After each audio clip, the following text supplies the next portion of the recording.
મિત્રો તમે જોઈ શકો છો આ બીલી આંબા પ્રાથમિક શાળાનું કિચન ગાર્ડન છે. સરસ મજાનું આમાં હરેક પ્રકારની સબ્જી છે. આ રીંગણ છે, આ મૂળા છે,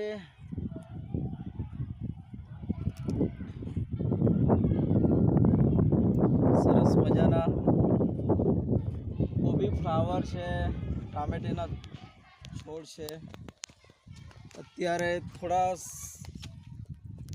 સમયમાં લગભગ તૈયાર થઈ જશે અને આ જે આખી ખેતી છે પ્રાકૃતિક ખેતી છે, જેમાં કોઈ પણ રાસાયણિક ખાતરનો ઉપયોગ કરવામાં આવતો નથી, જેને આપણે સજીવ ખેતી કહી શકીએ.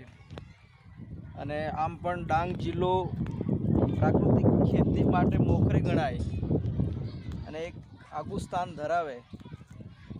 તમે જોઈ શકો છો સરસ મજાના પ્લાન્ટ.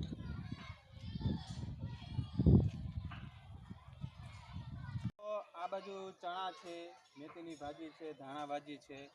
આ બાજુ જોવો તો વટાણા છે. જે આ શાકભાજી અમે વાવવાનું મુખ્ય કારણ એ છે કે અત્યારે બજારમાંથી જે બાળકોને જે શાકભાજી અમે લઈ આવીએ છીએ એનાથી જે દવાવાળી શાકભાજી આવે છે તો બાળકો બીમાર પડે છે અને ગંભીર રોગો પણ થાય છે. તો આ જે ગંભીર રોગો છે અને એનાથી બચવા માટે આ જે પ્રાકૃતિક ખેતી અમે કરી રહ્યા છીએ, જેનાથી બાળકોને પૌષ્ટિક આહાર પણ મળે અને બાળકોનું તંદુરસ્ત એનું સ્વાસ્થ્ય પણ જળવાઈ રહે.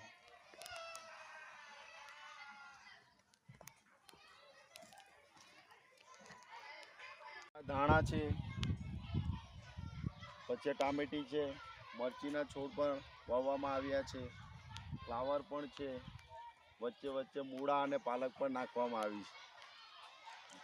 અહીં વિદ્યાર્થીઓ દ્વારા અને શિક્ષકો દ્વારા ખૂબ સારી રીતે મહેનત કરીને આ પ્રાકૃતિક ખેતી કરવામાં આવે છે. તમે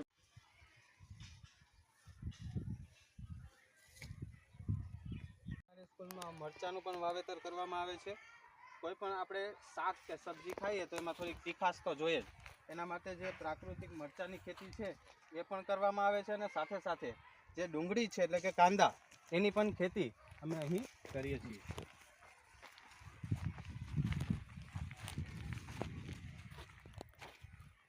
આ બધી જે ખેતી છે બધી પ્રાકૃતિક ખેતી છે.